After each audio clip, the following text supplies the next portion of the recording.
এইখানে আমরা বসে বসে রং তামাশা দেখতেছি টিভির সামনে বসে। এই সমাজটা পরিবর্তনের দায়িত্ব আমাদের কারো ঘাড়েই নাই।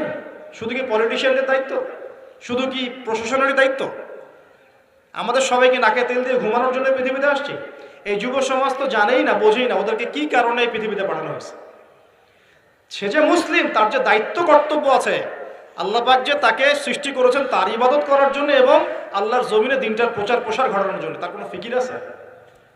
একটা পর্দার সামনে দাঁড়িয়ে সে আধা ঘন্টা, 1 ঘন্টা, 1.5 ঘন্টা সময় নষ্ট করে ফেললো, তার ফিজিক্যাল কোনো উপকারও কিন্তু নাই। আছে কি অবস্থা, মানে মিডিয়া যে কি প্রমোটটা করতেছে, মেয়েদেরকে ফেসবুকে ঢুকলে মেয়েদেরকে দেখবেন যে মেসি মেসি করে পাগল হয়ে বলছে আর্জেন্টিনার পতাকা গায়ে দিয়ে যে আপনি মেসিকে পেলে কি করতেন। এক মেয়ে বলছে আমি কিস করতাম।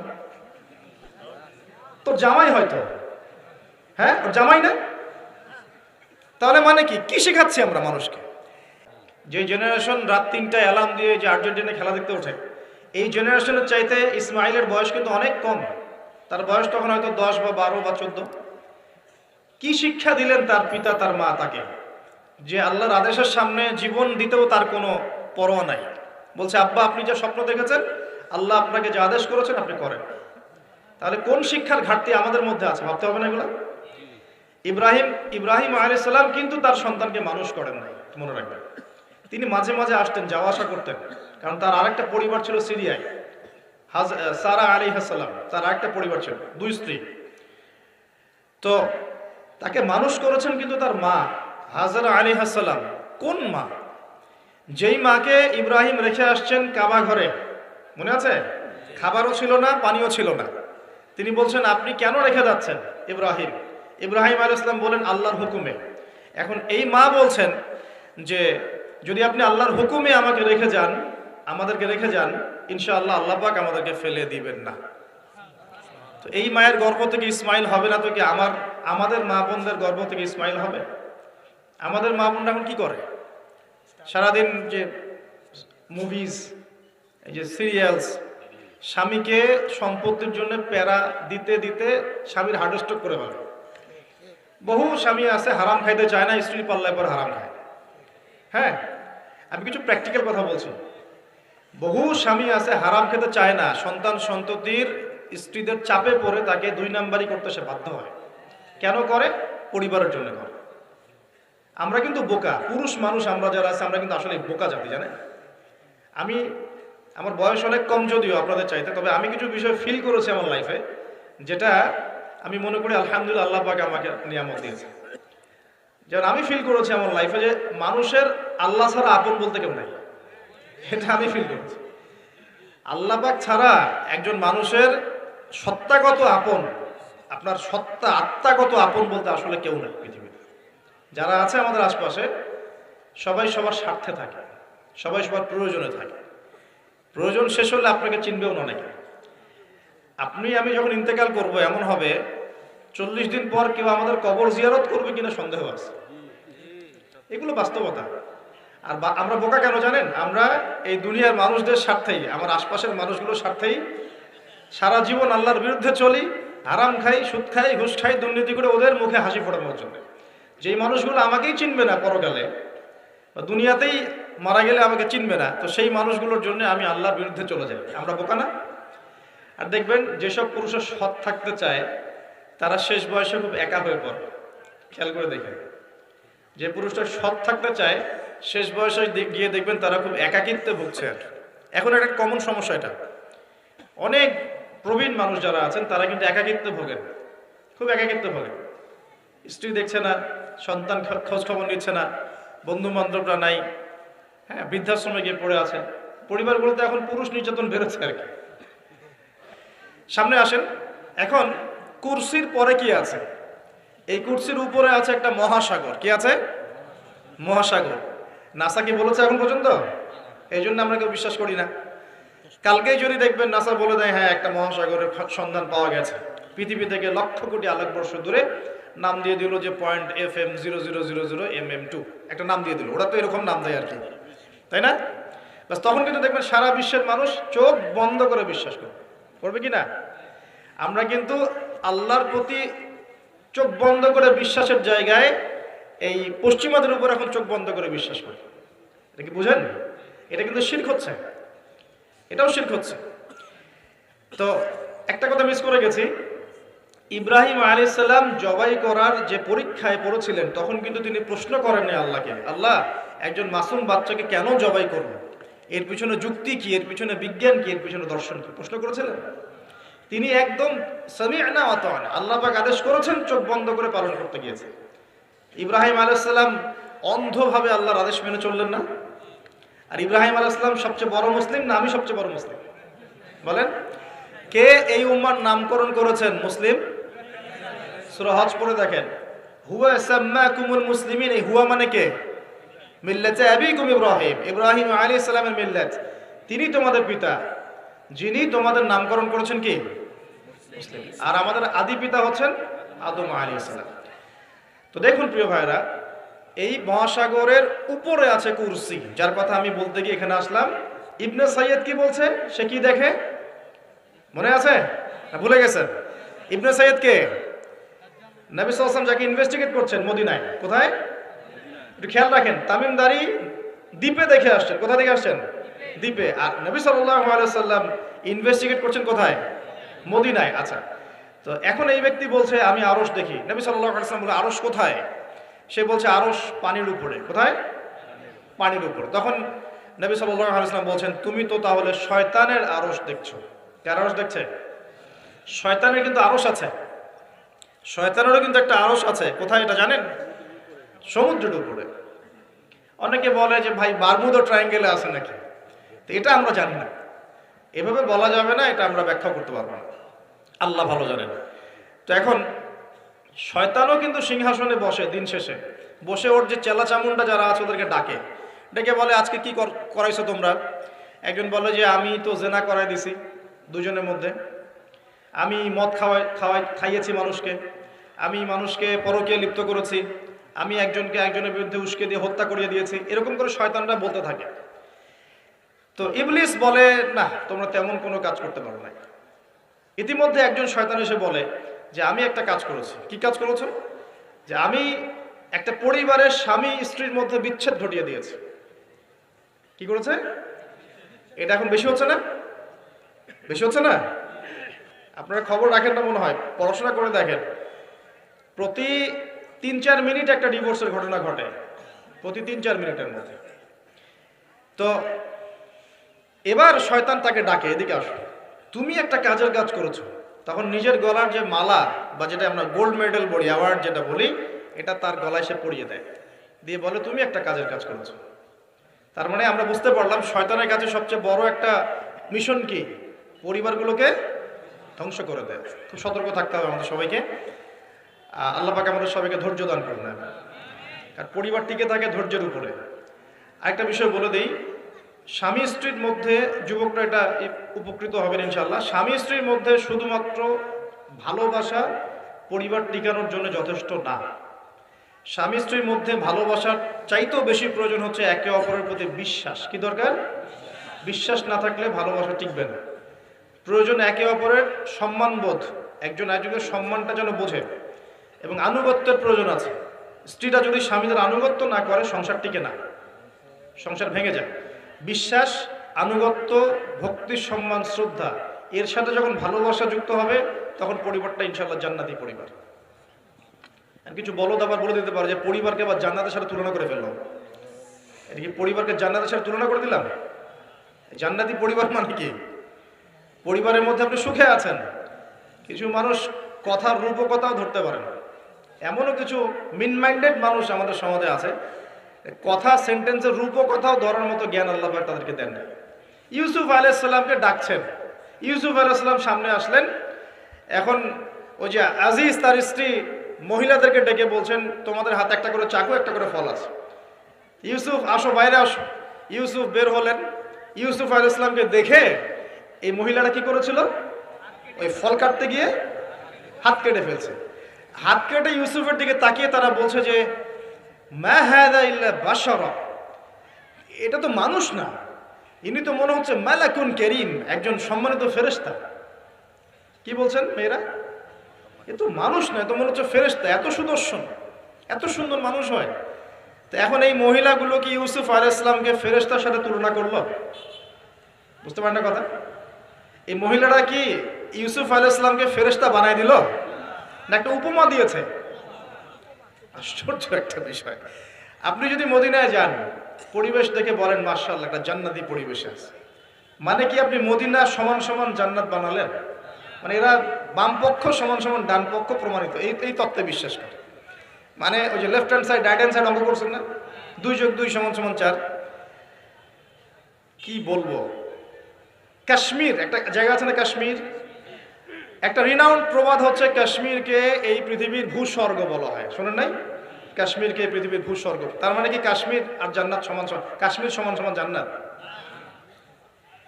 এখন আপনি ইন্তেকাল করলে, আমরা ইন্তেকাল করলে কবর হবে হয় জান্নাতের বাগান, না হলে কি জাহান্নামের গর্ত।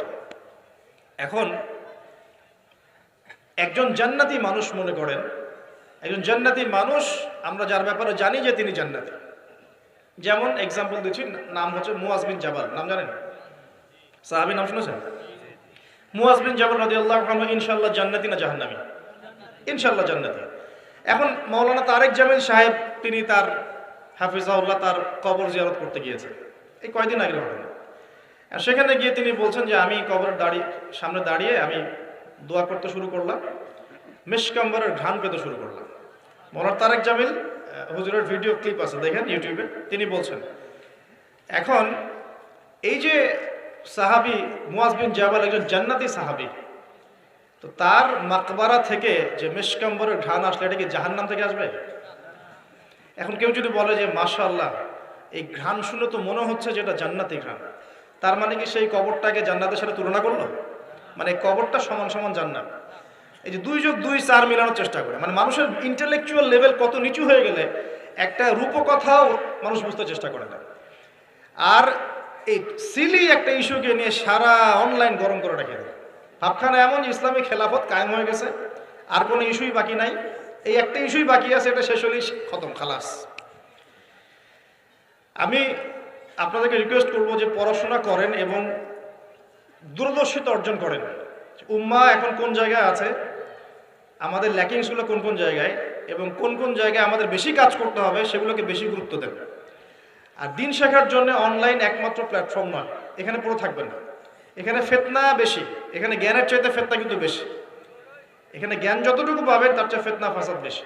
এর চেয়ে আমি রিকোয়েস্ট করি আপনারা কনস্ট্রাকটিভ সিলেবাসে পড়াশোনা করে আলেম ওলামাদের সংস্পর্শে থাকবেন, মসজিদ মাদ্রাসার সাথে সম্পৃক্ততা রাখবেন, যারা হকপন্থী ওলামায়ে কেরাম তাদের সাথে সম্পৃক্ততা রেখে দিন চর্চা করবেন। অনলাইন ইউটিউব খালি লেকচার শোনার উপর ডিপেন্ডেন্ট হয়ে যাবে, সব কিছু লেকচারে কিন্তু পাওয়া যাবে না, এগুলো বিভ্রান্তি সৃষ্টি করতে পারে আপনার। যেমন আপনি অনলাইনে ঢুকলেন, দেখলেন অমুক হুজুর যা বললেন অমুক হুজুরের বিরুদ্ধে, এই যে আপনি একটা কি শিখলেন, আপনি গীবত শিখলেন, আপনি সমালোচনা সংস্কৃতি শিখলেন, আপনি শিখলেন যে কিভাবে ছোট লোক হতে হয়। হ্যাঁ, আপনি আবার আরেকটা ক্লিপে দেখলেন যে যার বিরুদ্ধে বলেছে সে আবার যা বললো তার বিরুদ্ধে, কন্টেন্ট আছে না? এখন আপনি ওখানে গিয়ে দেখলেন যে কিভাবে কুতর্ক করতে হয়। আসলে শিখলেনটা কি? আপনি কিছু শেখেন নাই, কিন্তু আপনি আদতে কিন্তু কিছু শিখতে পারলেন না। এখন অনলাইনের পুরো জগৎটা এভাবে ভরে গেছে। আমি এমনও দেখেছি, মানে তাজ্জিব হয়ে যায় এগুলো কথা বলতে, আমার মানে খুব, আমি হীনমন্যতায় ভুগছি কথাগুলো বলার ক্ষেত্রে, কিন্তু আপনাদের ইন্টেলেকচুয়াল লেভেলটাকে রাইজ করার স্বার্থে কথাগুলো বলছি।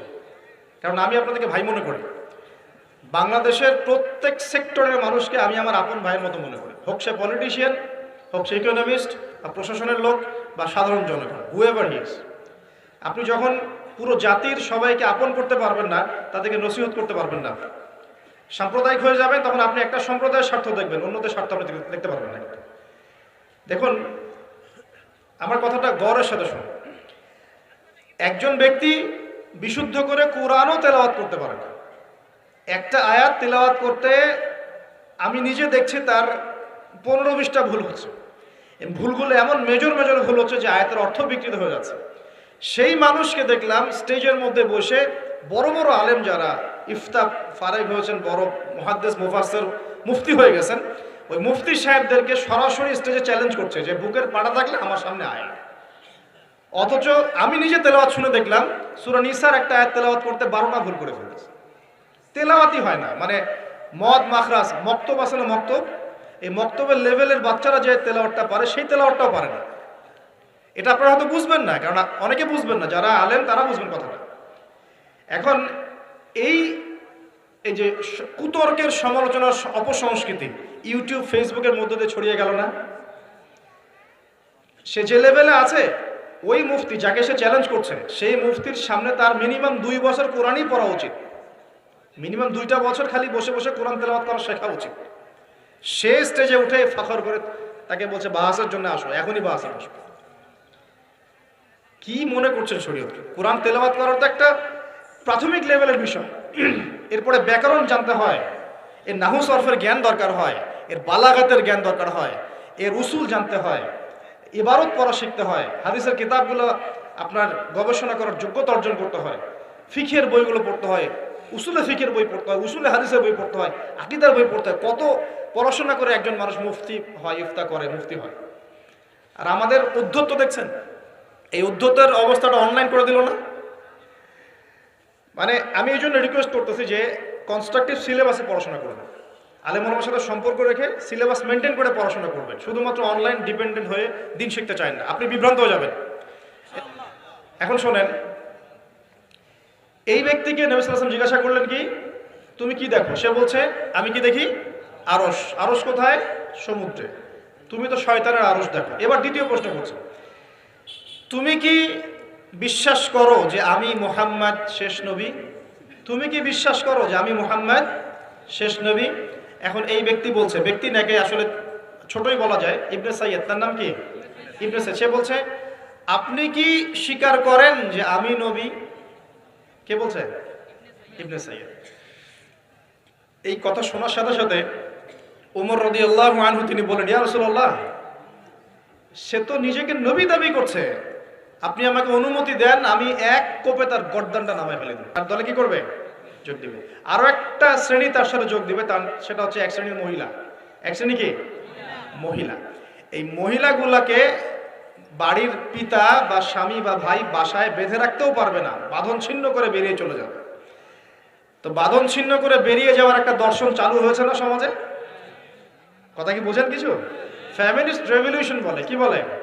Feminist revolution. মেয়েদেরকে আপনি আর ঘরে রাখতে পারছেন না। এখন কোন জায়গায় চলে গেছে আমি মানে বলতে লজ্জা পাচ্ছি, কিন্তু আপনাদেরকে বলি, কারণ আপনারা এই শহরেরই বাসিন্দা এবং এই শহরের ভবিষ্যৎ আপনার হাতে। এই ঢাকা সিটির ভবিষ্যৎ আপনাদের হাতে না? আচ্ছা, গতকালে নিজের চোখে দেখা কথা বলি, গতকাল নিজের চোখে আমি দেখেছি, যা এক চোখের এক পলকে যা দেখেছি, এক পলকে, এই যে এবার তাকালাম এতটুকু। আমরা আসছিলাম ওই যে পূর্বাচল দিয়ে মাহফিলে যাব, আমরা চাঁদপুর যাব, ওদিক দিয়ে বের হয়ে গাড়িতে বসে আমরা সাধারণত কি করি? বই পড়ি বা ফোনে কথা বলি বা পরিবারের খোঁজ খবর নেই। গাড়িতে বই পড়তে পড়তে চোখ লেগে যায় না অনেক সময়? তো চোখটাকে রেস্ট দেওয়ার জন্য জাস্ট একবার গ্লাসটা খুলে বাইরে তাকিয়েছে। পাশ দিয়ে একটা গাড়ি চলে গেল, একটা উবার টাইপের একটা গাড়ি চলে গেল, ড্রাইভার গাড়ি চালাচ্ছে। পিছনের সিটে, আপনার শহরের অবস্থা বলছি, পিছনের সিটে আমি দেখলাম যে একটা ছেলে এভাবে বসে আছে, আমি যেভাবে বসে আছি, আর একটা মেয়ে তার উপরে উঠে বসে আছে ওপেন রাস্তার মধ্যে। এটা আপনাদের শহর।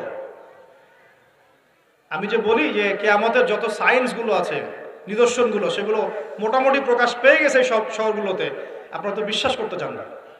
নবীজি এটার কথাই বলছিলেন হাদিসে যে কিয়ামত ততদিন পর্যন্ত হবে না যতদিন পর্যন্ত মানুষ গরু গাধার মতো রাস্তাঘাটে জেনা করবে না। স্পষ্ট হাদিস আছে, কিয়ামত ততদিন পর্যন্ত হবে না যতদিন পর্যন্ত মানুষ গাধার মতো রাস্তাঘাটে জেনা করবে না। এগুলো জেনা না? দেখেন ফ্ল্যাটে ফ্ল্যাটে জেনা হচ্ছে, ফ্ল্যাটে ফ্ল্যাটে জেনা, মাদকদ্রব্য সেবন করছে, ধনীর দুলাল, কোনো খবর নাই। একটা অসুস্থ প্রজন্ম তৈরি করছে আমরা, জানেন? এই প্রজন্মের ছেলেরা আপনার নাস্তা করে 12টা-1টার দিকে দুপুরে, ঠিক আছে? এদের রাত হয় এই যে 12টা-1টা পর্যন্ত ঘোরাফেরা করে, ফজরের নামাজের সময় ঘুমায়। ফজর নামাজটা পড়ে ঘুমায় না, কিন্তু ফজর নামাজের সময় ঘুমায়। উঠে দেখবেন 12টা-1টায় নাস্তা করে 12টা-1টার দিকে। এরা সালাম দিতে লজ্জাবোধ করে, এরা সালাম দিতে লজ্জা পায়, পিতাকে সালাম দিতে লজ্জা পায়। হ্যাঁ, টাকটুর উপরে কাপড়, দাড়ি রাখা এদের কাছে মনে হয় ব্যাকডেটেড থিঙ্কিংস। হ্যাঁ, এরা এরা পাপকে পাপ মনে করে না, মাদককে এরা স্বাভাবিক মনে করে, জেনাটাকে স্বাভাবিক মনে করে। ফ্রি মিক্সিং জেনাটা খুব স্বাভাবিক, বয়ফ্রেন্ড গার্লফ্রেন্ড খুব স্বাভাবিক বিষয়, ঠিক আছে। বাপের টাকা পয়সা থাকলে এগুলো নিয়ে বন্ধুদের সাথে মজ মাস্তি করাটাকে এটা ফ্যাশন মনে করে, টাকা উড়িয়ে দেখে ফ্যাশন মনে করে। ওই টাকা পয়সা কামাই করতে পিতাদের কত কষ্ট হয়েছে ওরা জানে না, পিতারা জানে। এই প্রজন্মের মেয়েরা দেখবেন পর্দাটাকে ব্যাকডেটেড থিঙ্কিংস মনে করে, চুল খোলা রেখে গেঞ্জি টি শার্ট পরে বাইরে ঘুরতে যারা পরিমাণ লজ্জাবোধ কাজ করে না, যারা পরিমাণ না। বিভিন্ন অকেশন আসলে দেখবেন মোমবাতি জ্বালিয়ে আগুন অগ্নি পূজা শুরু করে দেয়। হ্যাঁ, এবং কোন কোন ক্ষেত্রে সংস্কৃতির নামে এমন কিছু শিরকি কাজ করে যেগুলোর সাথে ইসলামের কোনো সম্পর্ক নেই। এরা জীবনে প্রতিষ্ঠিত হওয়াকে, বাইরে একটা ডিগ্রি সার্টিফিকেটকে নাজাতের ওসিলা মনে করে ফেলে। নামাজ, রোজা, হজ, জাকাত, ইসলামিক কালচারগুলা তাদের কাছে মনে হয় এগুলো শেষ বয়সের কাজ, এই বয়সে কোনো দরকার নেই। আমরা একটা অসুস্থ প্রজন্ম তৈরি করে যাচ্ছি।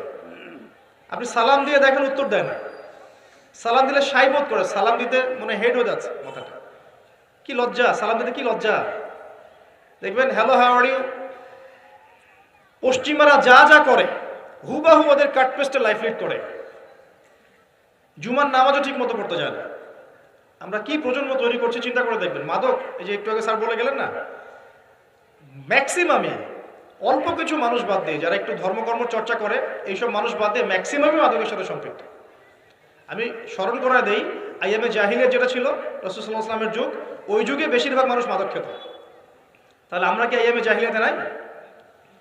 ওই যুগে বেশিরভাগ মানুষ সুদ খেত, আমরা এখন সবাই সুদ খাই। ওই যুগে সবাই শিরক করতো, আমরা এখন সবাই শিরক করি, অনেকেই শিরক করি। ওই যুগে গোত্রীয় হানাহানি ছিল, এখন এই গোত্রীয় হানাহানিগুলো পুরো গ্লোবালি হানাহানিতে রূপ নিয়েছে। দেশে দেশে হানাহানি, একটা দেশের মধ্যে পক্ষে বিপক্ষে হানাহানি, এগুলো রূপ নিয়েছে। কিছুই পরিবর্তন হয়নি আলটিমেটলি, বরং ওই আইএমএ জাহিলিয়াতের চাইতে বড় স্কেলে চলছে। আমি দেখাচ্ছিলাম প্রিয় ভাইয়েরা এবং পর্দার আড়ালে বোনেরা যারা আছেন, যে আমাদের সায়েন্সগুলো কিন্তু চলে আসছে। এখন এই প্রজন্মের দায়িত্ব কিন্তু আপনার হাতে। এই প্রজন্মের দায়িত্ব কার হাতে বলেন? এই শহরের দায়িত্ব কার হাতে? শুধু কি আলেম ওলামার হাতে? শুধু কি প্রশাসনের হাতে? এই শহরকে আপনি পাপমুক্ত করবেন কিভাবে? আপনাদের আমাদের কোনো ভূমিকা নাই? কি যে হচ্ছে কল্পনা করতে পারছে না। একটা চিত্র দেখছেন না, লাখ লাখ ছেলে দাঁড়িয়ে একটা পর্দার সামনে দাঁড়িয়ে আছে, গোল কখন হবে এই জন্য দেখছেন না? মিডিয়া এগুলো প্রমোট করছে না? ভাবখানে এমন যে কত সুখে আছি আমরা, তাই না? কি সুখ আমাদের। খেলা হচ্ছে, আমরা গোল গোল চিল্লাচ্ছি, খেলছে কোন টিম, সেই টিম আমাকেও চিনে না, আমার দেশের নামও জানে কিনা আল্লাহু আলাম। আমরা নাচানাচি করছি মাশাআল্লাহ, আমরা মারামারি করছি, কেউ মার্ডার হচ্ছে, কেউ আবার শোকে স্ট্রোক করে মারা যাচ্ছে, তাই হচ্ছে না? এমন কেন জাতিগতভাবে আমরা এমন কেন হলাম? জাতিগতভাবে আমাদের কোনো ব্যক্তিত্ব নাই, আমাদের কোনো গায়রত নাই। আমাদের তো যুদ্ধের হিস্ট্রি আছে, আমাদের বীরত্বের হিস্ট্রি আছে, আমাদের ভাষা আন্দোলন হিস্ট্রি আছে। দেশের কনসেপ্ট বাদ দিয়ে ইসলামিক কনসেপ্টে যদি বলেন, আমরা তো তারেক বিন জিয়াদের উত্তরসূরি, বিন কাসিমের উত্তরসূরি, খালেদ বিন ওয়ালিদ, উমর ইবনে খাত্তাবের উত্তরসূরি। আমাদের কোনো গায়রত নাই। পশ্চিমারা একটা কিছু লঞ্চ করবে, সবাই নাচানাচি করবে, আমরা সেখানে গা ভাসিয়ে দিব। কিছু কিছু মুসলিম কান্ট্রি ওগুলোতে জয়েন হবে, আমরা মনে করবো এটা হালাল হয়ে গেল। অনলাইনে দেখলাম একজন লিখেছেন, আরেকজন বক্তব্য দিচ্ছেন, রাসূলুল্লাহ সাল্লাল্লাহু আলাইহি ওয়াসাল্লাম তো নাকি তার স্ত্রীর সাথে খেলাধুলা করেছেন। রাসূল সাল্লাল্লাহু আলাইহি ওয়াসাল্লাম তার স্ত্রীর সাথে দৌড় প্রতিযোগিতা করেছেন রাতের অন্ধকারে। মসজিদ নববীর মধ্যে ঈদের দিন উৎসব পালন করা হয়েছে নববীর মধ্যেই। এটার সাথে আপনি ফিফার দলিল টানছেন, এটা দিয়ে আপনি ফিফাকে জায়েজ করতেছেন। এখানে তো জুয়া হচ্ছে। একটা মুসলিম কান্ট্রি কাতার যা অ্যারেঞ্জ করেছে, এই অ্যারেঞ্জমেন্টটা অন্য আগের সব অ্যারেঞ্জমেন্ট হচ্ছে বেটার, কারণ সে তার মধ্য দিয়ে ইসলামের প্রচার করার চেষ্টা করেছে, সে তার জায়গা থেকে চেষ্টা করেছে। কিন্তু মন্দের ভালো, এর চেয়ে ভালো কিছু করা সম্ভব ছিল না এখানে। সে যতদূর পর্যন্ত পেরেছে ট্রাই করেছে, এবং সে কিন্তু ছোট রাষ্ট্র হলেও অনেক বড় বড় ওয়ার্ল্ড অ্যাফেয়ার্সের বিষয়ে সে মাথা ঘামায়। আমাদের ঢাকার সমান আয়তন হবে কিনা সন্দেহ আছে, ঢাকা বিভাগের সমান হয়তো আয়তন হবে। সে ওয়ার্ল্ডের বড় বড় জিও পলিটিক্যাল বিষয়ে সে মাথা ঢুকায় এখন। হ্যাঁ, সে তার সর্বোচ্চ চেষ্টা করেছে, কিন্তু এর মধ্য দিয়ে যে সারা বিশ্বে কোটি কোটি যুবক তাদের হায়াত নষ্ট করছে, তাদের যৌবন নষ্ট করছে, তাদের রাতের ঘুম ইবাদত নষ্ট করছে, হ্যাঁ, আপোষে ক্রন্দলে লিপ্ত হচ্ছে, বিধর্মীদের কালচার ফলো করছে, ওদের ফ্ল্যাগ টাঙাচ্ছে। আমার দেশের মধ্যে, স্বাধীন সার্বভৌম রাষ্ট্রের মধ্যে অন্য একটা রাষ্ট্রের পতাকা তুলবো কেন? আমার গায়রত নাই? ওরা কি তাদের দেশে আমার পতাকা তোলে কিনা? আমাদের ব্যক্তিত্ব কোথায় চলে গেল? এগুলোকে আমরা টেকনিক্যালি আবার মিডিয়া দিয়ে জায়েজ করার চেষ্টা করছি, যে নবী সাল্লাল্লাহু আলাইহি ওয়াসাল্লাম তো দৌড় প্রতিযোগিতা করেছেন, হ্যাঁ, তারপরে মসজিদ নববীর মধ্যেও তো এরকম খেলাধুলা হয়েছে। এগুলো ছিল চিত্ত বিনোদনমূলক। যদি আমি একা একা সকালবেলা উঠে ফজরের নামাজের পরে এই মাঠটাকে 10 রাউন্ড দেই, এটা আমার জায়েজ না? না জায়েজ? জায়েজ। এখন আপনারা 10 জন 20 জন দুটো টিম হয়ে গেলেন, আমি তো টুকটাক খেলাধুলার মধ্যে ছিলাম, টিম হয়ে গেলেন, এখন আপনারা খেলছেন ফুটবল, 1 ঘন্টা আধা ঘন্টা খেলবেন, জায়েজ না? না জায়েজ? কিন্তু এই খেলাটাকে টেলিকাস্ট করে আপনি হাজার হাজার মানুষের সময় তো নষ্ট করতে পারেন না, তার হায়াত তো নষ্ট করতে পারেন না। এই খেলাকে কেন্দ্র করে তো জুয়ার আসর বসাতে পারবেন না। এটাকে কেন্দ্র করে আপনি lakh lakh billion billion dollar খরচ করতে পারবেন না তো। অথচ আপনার পাশেই প্রতিবেশী রাষ্ট্র ইয়েমেন না খেয়ে মারা যায়, আমাদের পাশেই মিডল ইস্টের পাশেই প্রতিবেশী রাষ্ট্র সিরিয়া না খেয়ে শিশুরা মারা যাচ্ছে। প্রতিবেশী না খেয়ে থাকে, আমি পেট ভরে খাই, আমি মুমিন নাকি? প্রতিবেশী না খেয়ে থাকে আর আমি পেট ভরে খাই, আমি কি মুমিন নাকি? আর সারা বিশ্ব এই দিকে মানুষকে ফোকাস করে রেখেছে, বিশ্বের একটা অংশ এই দিকে ফোকাস করে রেখে তাদের এজেন্ডাগুলো ঠিকই বাস্তবায়ন করছে না। তো রমজান মাস আসে, দেখবেন রমজান মাস যখনই আসে দেখবেন যে নির্যাতন বেড়ে যায় উম্মার উপর।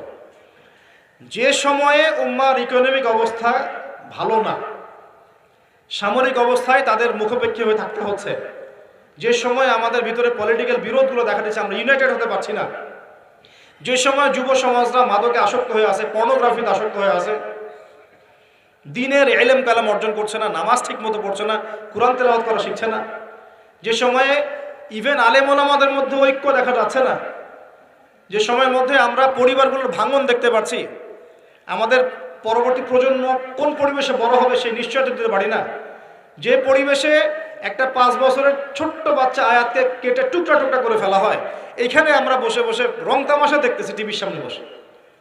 এই সমাজটা পরিবর্তনের দায়িত্ব আমাদের কারো ঘাড়েই নাই? শুধু কি পলিটিশিয়ানদের দায়িত্ব? শুধু কি প্রশাসনেরই দায়িত্ব? আমাদের সবাইকে নাকে তেল দিয়ে ঘুমানোর জন্য পৃথিবীতে আসছি? এই যুব সমাজ তো জানেই না, বোঝেই না ওদেরকে কি কারণে এই পৃথিবীতে পাঠানো হয়েছে। সে যে মুসলিম, তার যে দায়িত্ব কর্তব্য আছে, আল্লাহ পাক যে তাকে সৃষ্টি করেছেন তার ইবাদত করার জন্য এবং আল্লাহর জমিনে দিনটার প্রচার প্রসার ঘটানোর জন্য, তার কোনো ফিকির আছে?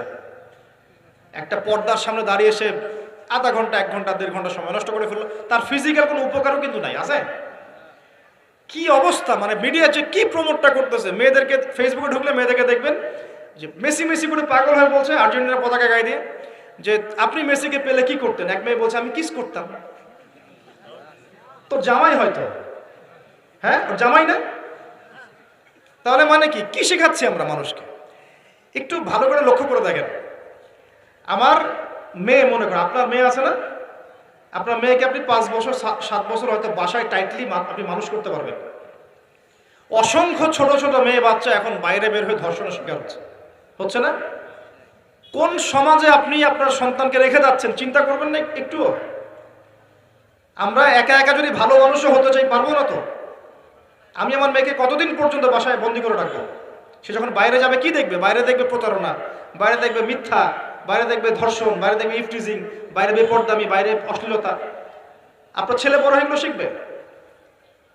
ছোট্ট একটা বাচ্চা আমাদের বাসায় আছে, ও গালে হাত দিলে হাসে, তা আমি তাকায় থাকি আর ভাবি যে 5 বছর হাস, আগে 5 বছর পরে যখন তুই দুনিয়াটা বুঝতে শিখবি অটোমেটিক হাসি বন্ধ হয়ে যাবে।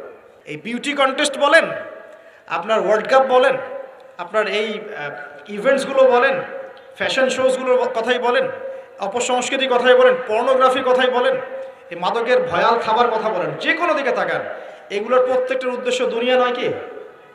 শুধু দুনিয়া না, পরকালীন কোনো স্বার্থ আছে? এগুলো করে পরকালে একটা নেকি হবে, কেউ দলিল দিতে পারবে কোরআন সুন্নাহ থেকে? তার মানে এই সমাজটা, এই সভ্যতা কি করেছে? জালীয় আদলে পুরো সভ্যতাকে গড়েছে এবং বস্তুবাদিতার দিকে মানুষকে প্রবৃদ্ধ করেছে। শুধু তাই নয়, যেগুলোর পরকালীন কোনো স্বার্থ নাই এই কাজগুলোকে প্রমোট করেছে এবং যুব সমাজ, মুসলিমদেরকে স্পেশালি এগুলোতে মত্ত করে রেখেছে, রাখে নাই? আল্লাহ পাক এখন বলছেন জেনে রাখো, তোমরা জেনে রাখো, ইন্নামাল হায়াতুদ দুনিয়া লাইবুন ওয়া লাহু, এই দুনিয়ার জীবনটাই খেলতামাশা, প্রতারণা। ওয়া যিনাতুন ওয়া তাফাখুরুন বাইনাকুম ওয়া তাকাসুর, একে অপরের প্রাচুর্য, ধন সম্পদের প্রতিযোগিতা ছাড়া কিছু না। ওয়া মাল হায়াতুদ দুনিয়া ইল্লা মাতাউল গুরুর, এই দুনিয়ার জীবনটা প্রতারণা ছাড়া কিছু নয়। আলহাকুমুত তাকাসুর হাত্তা যুরতুমুল মাকাবির, তোমরা প্রাচুর্যের মোহে মোহাচ্ছন্ন হয়ে আছো যতক্ষণ পর্যন্ত না তোমরা কবরে শায়িত হচ্ছ। কাল্লা সাউফা তা'লামুন, অবশ্যই তোমরা জানতে পারবে, কোশ্চিন কালেও নয়, অবশ্যই তোমরা জানতে পারবে। কাল্লা লাতুসআলুন্না ইয়াওমাইযিন আনিন নাঈম, তোমাদেরকে কিয়ামতের দিনে নিয়ামতগুলো সম্পর্কে জিজ্ঞাসিত হতে হবে। সূরা কাহফেই এই হেদায়েতটা আছে। এই দুই বন্ধুর ঘটনা আপনাকে দেখাবে কিভাবে বস্তুবাদী সভ্যতা এবং আল্লাহ ভীরু সভ্যতার কনফ্লিক্ট হয়। সর্বশেষে আল্লাহর অনুগত সভ্যতার জয় হয়েছে, বস্তুবাদী সভ্যতাকে আল্লাহ পাক ধ্বংস করে দিয়েছেন না? দিয়েছেন। এবং এই ঘটনার পরেই দুনিয়ার জীবনের দৃষ্টান্ত দেওয়া হয়েছে, যে দুনিয়ার জীবনটাকে আল্লাহ পাক বলেছেন খেলতামাশা, প্রতারণা ছাড়া কিছুই নয়। হ্যাঁ, কেউ যদি বলে খেলাধুলার কোনো দলিল কোরআনে আছে কিনা, আমি বলবো হ্যাঁ আছে। আল্লাহ পাক বলেছেন ওয়ামা হাদিহিল হায়াতুদ দুনিয়া ইল্লা মাতাউল গুরুর ইলামু আন্নামাল হায়াতুদ দুনিয়া লাইবুন ওয়া লাহু। অতএব খেলাধুলার দলিল কোরআনে আছে। আল্লাহ পাক বলছেন দুনিয়ার জীবনটাই তোমাদের খেলাধুলার প্রতারণা, ধোঁকা। কি বুঝলেন?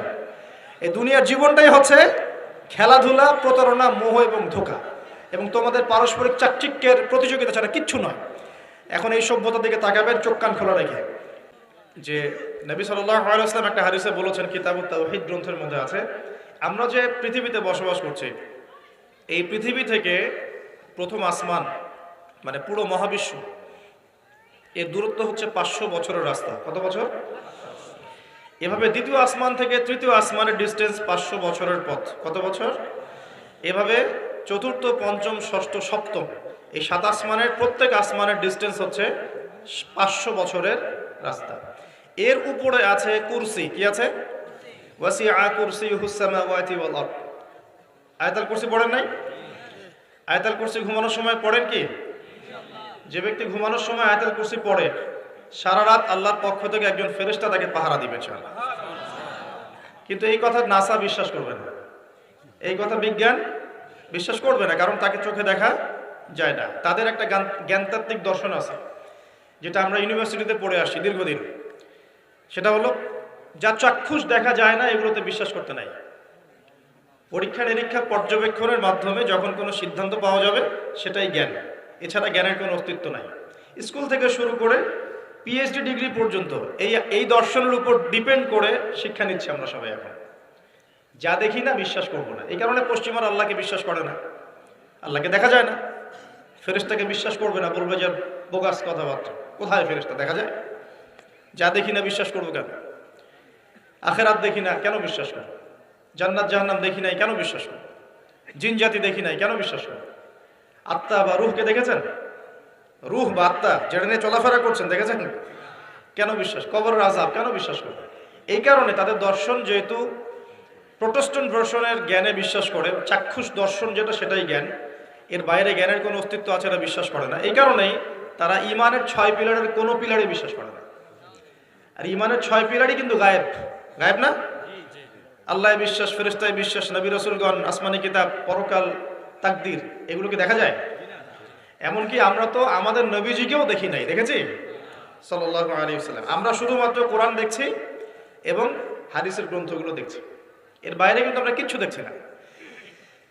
তো তারা আবার পরিকল্পিতভাবে তাদের দর্শনটাকে প্রতিষ্ঠা করার জন্যে এবং আমরা যে গায়েবে বিশ্বাস করি এই দর্শনটাকে এলিমিনেট, বাতিল করার জন্যে কিছু শব্দ চালু করেছে। একটা শব্দ মৌলবাদী, একটা শব্দ ধর্মান্ধ। থামেন, ঠিক বেঠিক বলার দরকার নাই, ঠান্ডা মাথায় লেকচার শোন। কারণ কোরআন সুন্নাহর কথা ঠিক বললেও ঠিক, না বললেও কি ঠিক কিনা বলেন? আচ্ছা, পশ্চিমারা তাদের দর্শনটাকে বাস্তবায়ন করার জন্য, যে আমরা চোখে যা দেখি তাই বিশ্বাস করব, এর বাইরে কিছুই বিশ্বাস করব না, এই দর্শনটাকে সাবিত করার জন্য এবং আমাদের যে গায়েবে বিশ্বাস, অদৃশ্যে আমরা বিশ্বাস করি, এটাকে এলিমিনেট, বাতিল করার জন্য এই শব্দ দুটো চালু করেছে। যখন আপনি বলবেন আমি বিনা বাক্য ব্যয়ে আল্লাহকে বিশ্বাস করি, মালায়েকা বিশ্বাস করি, নবী রাসূল বিশ্বাস করি, পরকাল, কবর, আযাব, জান্নাত জাহান্নাম সব বিশ্বাস করি, তারা আপনাকে বলবে আপনি ধর্মান্ধ, কারণ আপনি অন্ধভাবে বিশ্বাস করছেন। তো আপনি অন্ধভাবেই বিশ্বাস করছেন। তো আপনি কি প্রমাণ করতে পারবেন জিন জাতির অস্তিত্ব? আপনি কি ল্যাবরেটরিতে বসে বসে, আমরা যে ফিজিক্স, কেমিস্ট্রি, বায়োলজির ল্যাবরেটরিতে করেছি না প্র্যাকটিক্যাল, এই প্র্যাকটিক্যাল কাজগুলোর মধ্য দিয়ে কি আপনি আত্মার অস্তিত্ব প্রমাণ করতে পারবেন নাকি? যারা হার্ট স্ট্রোক করে মারা যাচ্ছে, হচ্ছে না, আমরা কি বলছি? হৃদযন্ত্রের ক্রিয়া বন্ধ হয়ে মারা গেছে, ইন্না লিল্লাহি ওয়া ইন্না ইলাইহি রাজিউন, মাইকিং করে বেড়াচ্ছে, তাই না? তো হৃদযন্ত্রের ক্রিয়াটা বন্ধ হলো কিভাবে? এর ভিতরে কিছু একটা তো ছিল যেটা এখন নাই। একটা ডেড বডির মধ্যে কিছু একটা নাই যেটা একজন জীবিত মানুষের দেহের মধ্যে আছে। আপনার দেহে কি আছে যেটা একটা মৃত মানুষের দেহে নাই? বলেন, কি নাম এটা? এই রূহটা কি পশ্চিমারা কি বিশ্বাস করাতে পারবেন? গিলাতে পারবেন? গিলাতে গেলে বলবে আপনি ধর্মান্ধ। কথা বোঝার চেষ্টা করেন কেন তারা শব্দগুলো ছড়িয়ে দিয়েছে। আর যখন আপনি এই মৌলিক বিষয়গুলো মেনে চলবেন তখন আপনাকে বলবে মৌলবাদী হয়ে গেছে। অথচ এই মৌলিক বিষয়গুলো মেনে না চললে কিন্তু আপনি মুসলিমই হতে পারছেন না। কেউ যদি আত্মায় বিশ্বাস না করে, জিন জাতিতে বিশ্বাস না করে, আপনার আল্লাহ অদৃশ্য বিশ্বাস না করে, আখেরাত অদৃশ্য জগৎ বিশ্বাস না করে, জান্নাত জাহান্নাম কবরের আযাব মিজান পুলসিরাতে বিশ্বাস না করে, সে কি মুসলিম হতে পারবে কিনা বলেন দেখি। তাহলে মুসলিম হতে হলে আমাকে আল্লাহর কথা, আল্লাহর বাণীকে চোখ বন্ধ করে বিশ্বাস করতেই হচ্ছে। কোনো কোনো ক্ষেত্রে আল্লাহ পাকের আদেশের সামনে আত্মসমর্পণ করতে হচ্ছে বিনা বাক্য ব্যয়। এক্সাম্পল দিচ্ছি, এই যে ইব্রাহিম আলাইহিস সালামের ছেলেকে জবাই করতে বলেছিলেন আল্লাহ পাক, বলেছিলেন, যার ফলশ্রুতিতে আমরা ঈদুল আজহা পালন করি না। আচ্ছা দেখেন, ইব্রাহিম আলাইহিস সালামকে আল্লাহ পাক বলছেন 3 দিন স্বপ্ন দেখিয়ে তোমার ছেলেকে জবাই করতে হবে, পরীক্ষা তোমার জন্য একটা।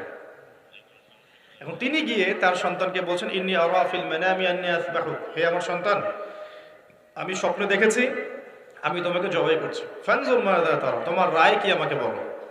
সন্তান বলছে ইসমাঈল আলাইহিস সালাম, ইয়া আবাতি ফাআল মা তু'মার, হে আমার বাবা, আল্লাহ আপনাকে যা আদেশ করেছেন তাই করুন। সাতাজিদুনি ইনশাআল্লাহু মিনাস সাবিরিন, ইনশাআল্লাহ আপনি আমাকে ধৈর্যশীল পাবেন।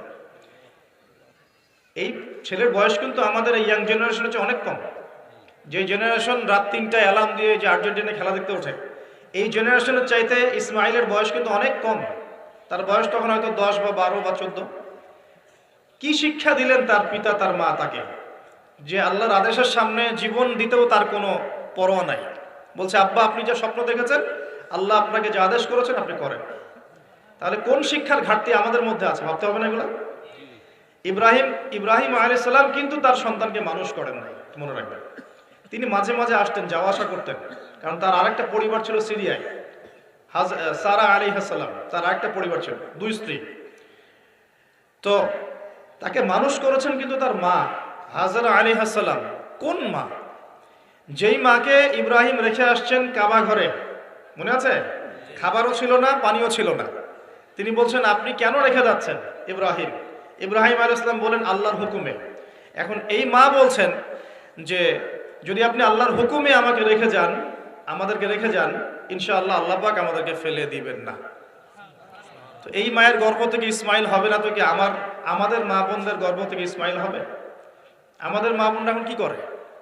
সারাদিন যে মুভিজ, এই যে সিরিয়ালস, স্বামীকে সম্পত্তির জন্য প্যারা দিতে দিতে স্বামীর হার্ট স্ট্রোক করে ফেলে।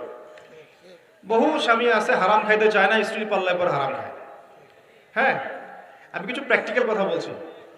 বহু স্বামী আছে হারাম খেতে চায় না, সন্তান সন্ততির স্ত্রীদের চাপে পড়ে তাকে 2 নাম্বারই করতে সে বাধ্য হয়। কেন করে? পরিবারের জন্য করে। আমরা কিন্তু বোকা পুরুষ মানুষ, আমরা যারা আছে আমরা কিন্তু আসলে বোকা জাতি, জানেন? আমার বয়স অনেক কম যদিও আপনাদের চাইতে, তবে আমি কিছু বিষয় ফিল করেছি আমার লাইফে, যেটা আমি মনে করি আলহামদুলিল্লাহ আল্লাহ পাক আমাকে নিয়ামত দিয়েছে। যেমন আমি ফিল করেছি আমার লাইফে যে মানুষের আল্লাহ ছাড়া আপন বলতে কেউ নাই, এটা আমি ফিল করেছি। আল্লাহ পাক ছাড়া একজন মানুষের সত্তাগত আপন, আপনার সত্তা আত্মাগত আপন বলতে আসলে কেউ নাই পৃথিবীতে। যারা আছে আমাদের আশপাশে সবাই সবার স্বার্থে থাকে, সবাই সবার প্রয়োজনে থাকে। প্রয়োজন শেষ হলে আপনাকে চিনবেও না অনেকে।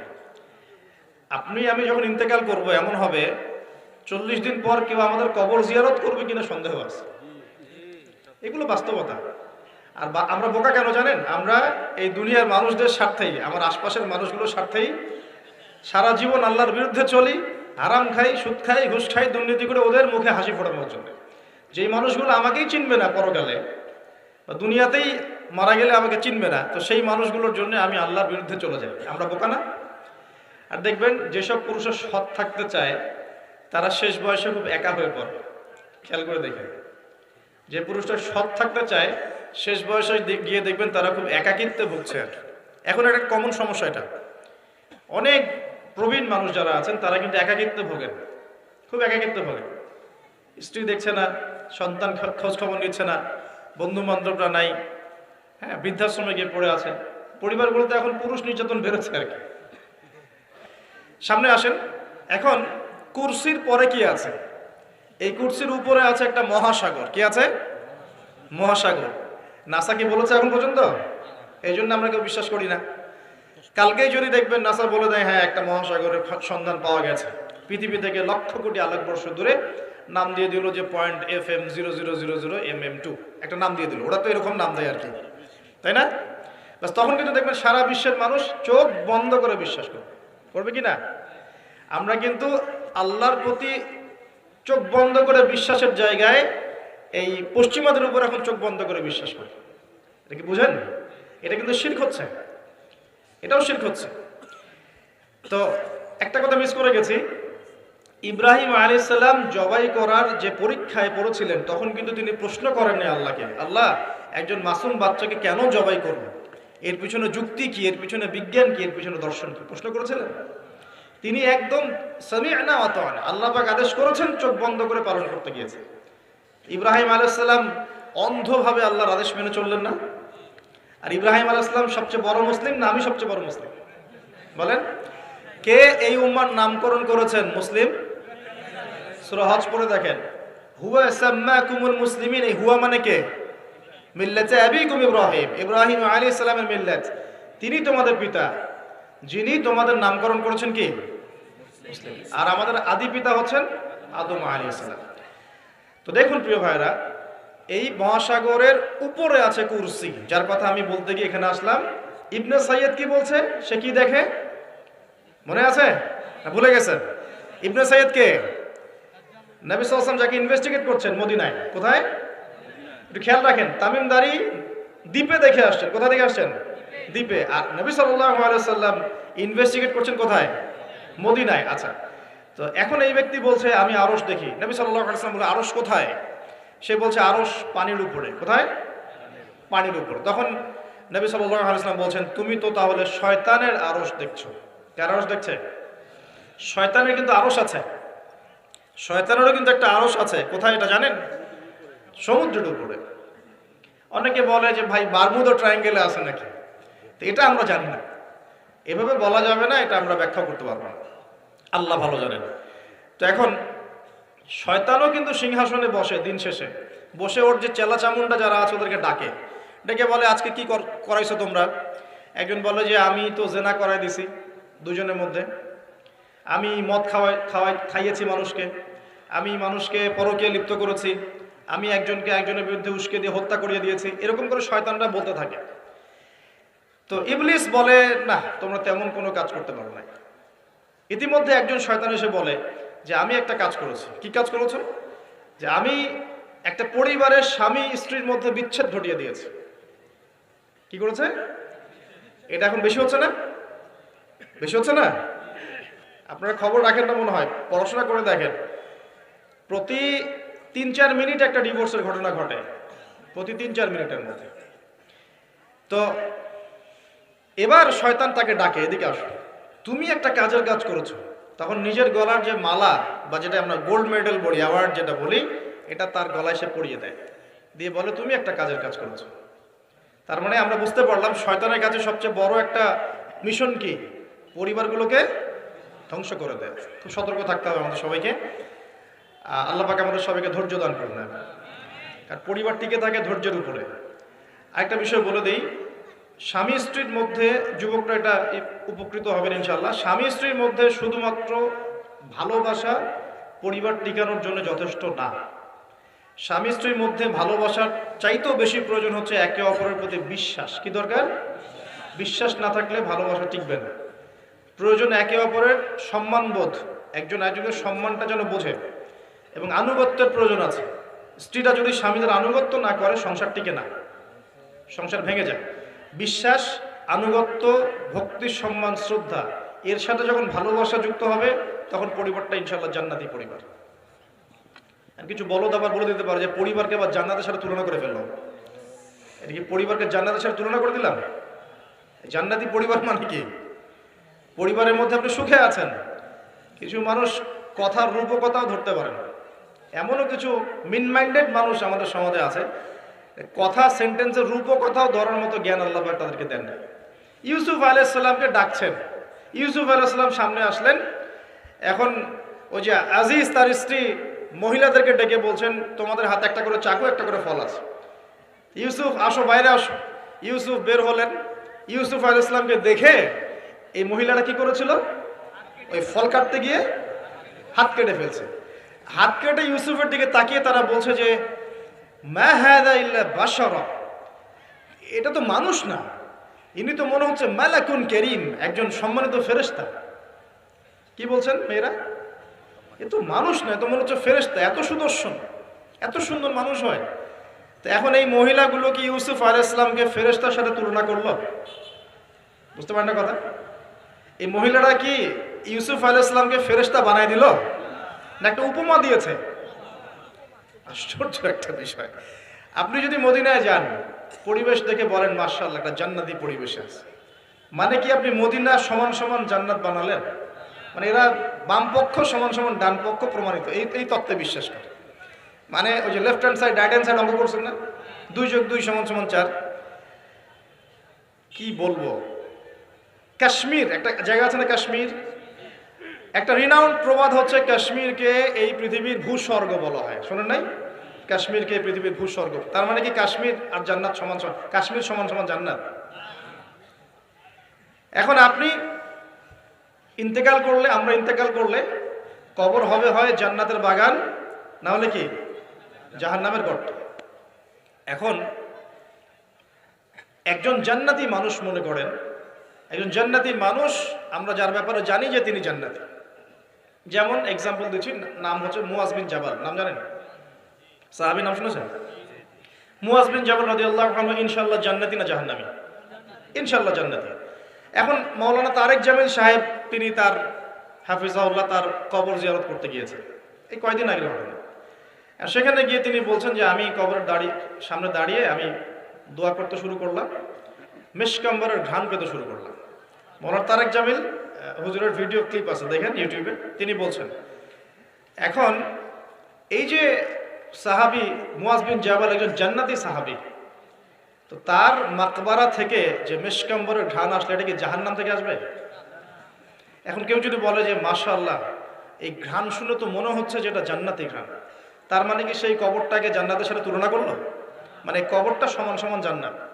এই যে 2 + 2 4 মিলানোর চেষ্টা করে, মানে মানুষের ইন্টেলেকচুয়াল লেভেল কত নিচু হয়ে গেলে একটা রূপকথাও মানুষ বুঝতে চেষ্টা করে না। আর এই সিলি একটা ইস্যুকে নিয়ে সারা অনলাইন গরম করে রেখে দেয়। ভাবখানা এমন ইসলামী খেলাফত কায়েম হয়ে গেছে, আর কোনো ইস্যুই বাকি নাই, এই একটা ইস্যুই বাকি আছে, এটা শেষ হলেই খতম, খালাস। আমি আপনাদেরকে রিকোয়েস্ট করব যে পড়াশোনা করেন এবং দূরদর্শিতা অর্জন করেন। উম্মাহ এখন কোন জায়গায় আছে, আমাদের ল্যাকিংসগুলো কোন কোন জায়গায়, এবং কোন কোন জায়গায় আমাদের বেশি কাজ করতে হবে সেগুলোকে বেশি গুরুত্ব দেন।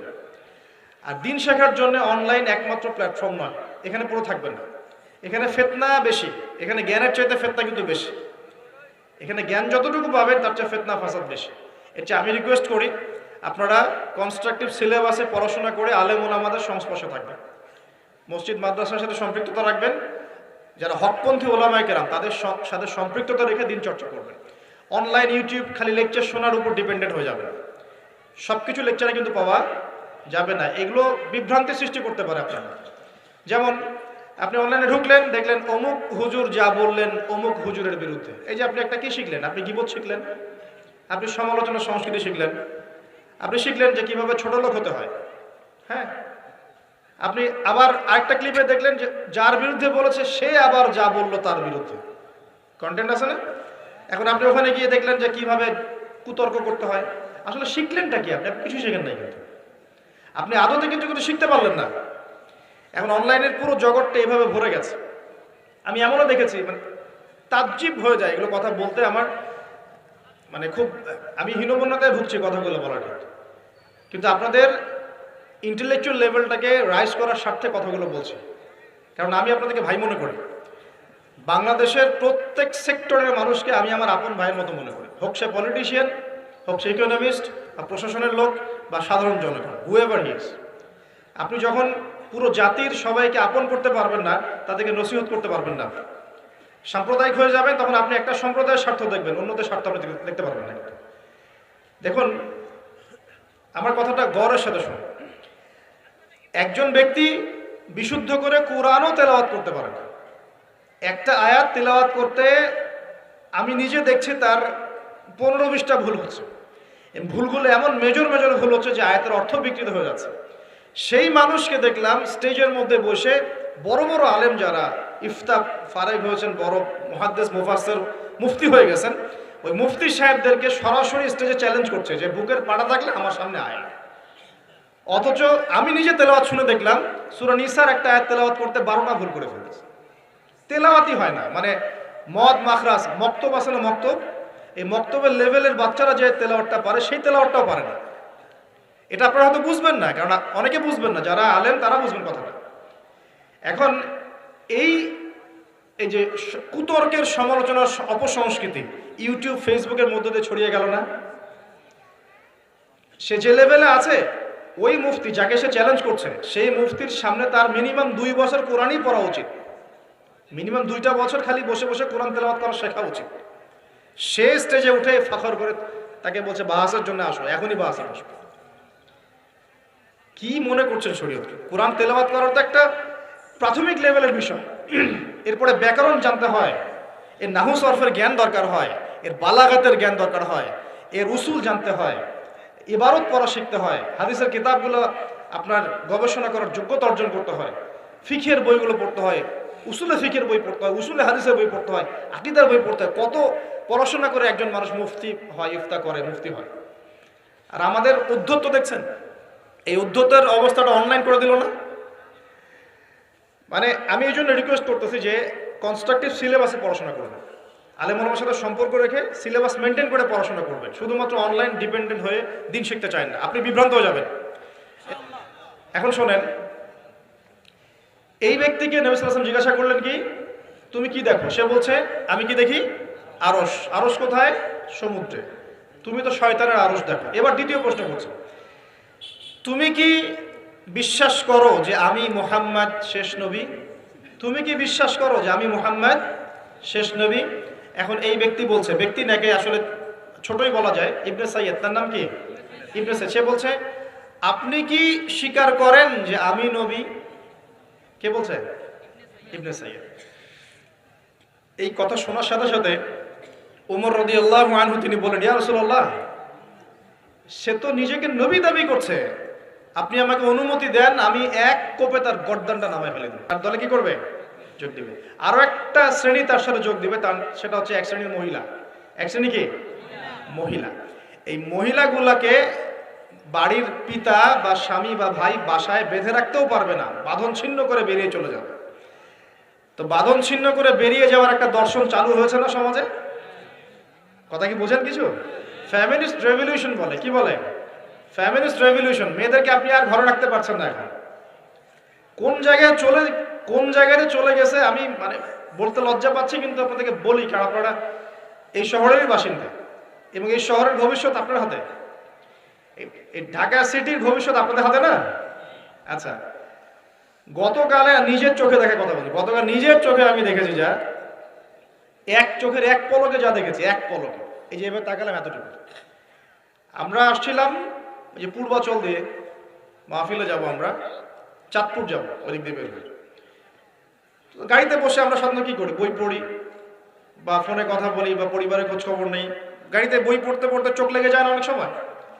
তো চোখটাকে রেস্ট দেওয়ার জন্য জাস্ট একবার গ্লাসটা খুলে বাইরে তাকিয়েছি। পাশ দিয়ে একটা গাড়ি চলে গেল, একটা উবার টাইপের একটা গাড়ি চলে গেল, ড্রাইভার গাড়ি চালাচ্ছে।